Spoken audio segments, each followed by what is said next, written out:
Assalamualaikum warahmatullahi wabarakatuh. Kami dari kelompok 7 Farmasi Lingkungan. Di sini kami akan menjelaskan tentang pencemaran limbah rumah tangga penyebab penyakit tifus yang beranggotakan Ardia Citra Pramesti, Anggi Mayanasari, Made Ninta Atyani, Salwa Rizky Hairunisa, Rizka Zafitri, dan Rahel Margareta Siregar.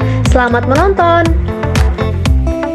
Berdasarkan pasal 1 angka 20 Undang-Undang Nomor 32 Tahun 2009 tentang perlindungan dan pengelolaan lingkungan hidup, limbah rumah tangga adalah limbah yang dihasilkan dari satu atau beberapa rumah.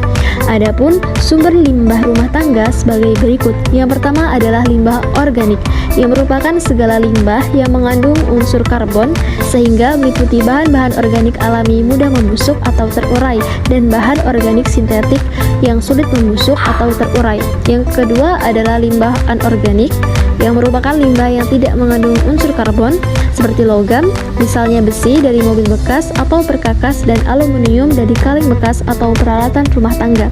Kemudian ada kaca dan pupuk anorganik, misalnya yang mengandung unsur nitrogen dan fosfor. Limbah-limbah ini tidak memiliki unsur karbon sehingga tidak dapat diurai oleh mikroorganisme. Saat ini produksi sampah yang terus-menerus meningkat seiring dengan adanya pertambahan jumlah penduduk, perubahan pola konsumsi, serta gaya hidup masyarakat. Permasalahan utama yang dihadapi beberapa negara saat ini yaitu kesadaran masyarakat akan membuang dan memproses serta memilah sampah masih sangat rendah dan didukung dengan sistem pengelolaan sampah yang masih buruk. Pengelolaan sampah yang tidak berjalan dengan baik di masyarakat dapat menjadi tempat berkembang biaknya vektor penyakit seperti vektor foodborne disease yang menyebabkan penyakit berbasis lingkungan, salah satunya yaitu tifus. Penyakit tifus adalah penyakit yang disebabkan oleh bakteri Salmonella typhi. Salmonella adalah enterobacteriae yang terdistribusi secara luas di dalam lingkungan dan meliputi lebih dari 2000 stereotip. Salmonella merupakan bakteri patogen yang paling utama yang terdapat di dalam air limbah, yang menyebabkan demam tipus dan paratifus. Konsentrasi salmonella di dalam air limbah berkisar dari beberapa sel sampai mencapai 8.000 organisme per 100 mili air limbah. Salmonella typhi adalah agen infeksi demam tipus, suatu penyakit yang tidak segera diobati dapat menyebabkan kematian. Salmonella typhi dapat menghasilkan endotoksin yang dapat menyebabkan demam, mual, dan diare, dan dapat berakibat fatal apabila tidak diobati. Spesies Salmonella yang sering terdapat pada makanan yang terkontaminasi antara lain Salmonella paratyphi dan Salmonella typhimurium.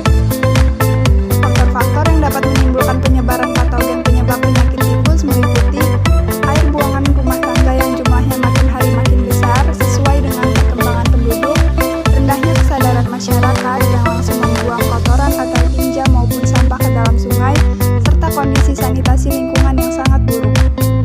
Oleh karena itu, perlu suatu upaya penanganan untuk memutus tali penghubung penularan dan meminimalisasi terjangkitnya penduduk terhadap penyakit tifus yang diakibatkan oleh patogen Salmonella ini.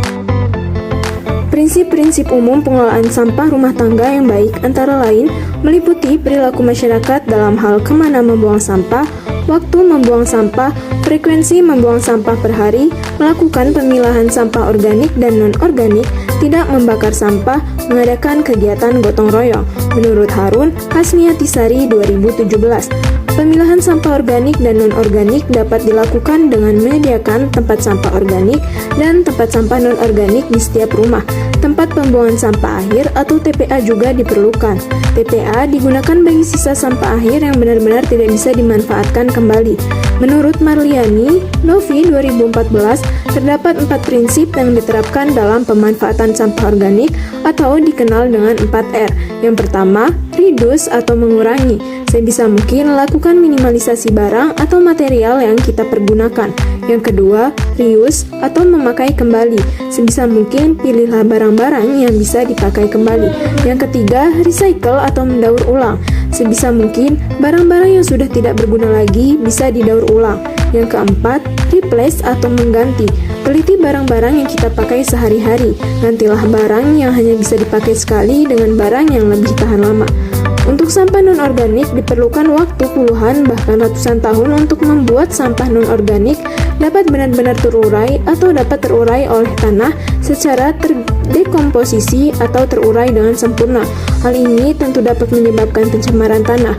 Upaya yang dapat dilakukan adalah dengan mengolah sampah plastik untuk dapat didaur ulang menjadi barang lain.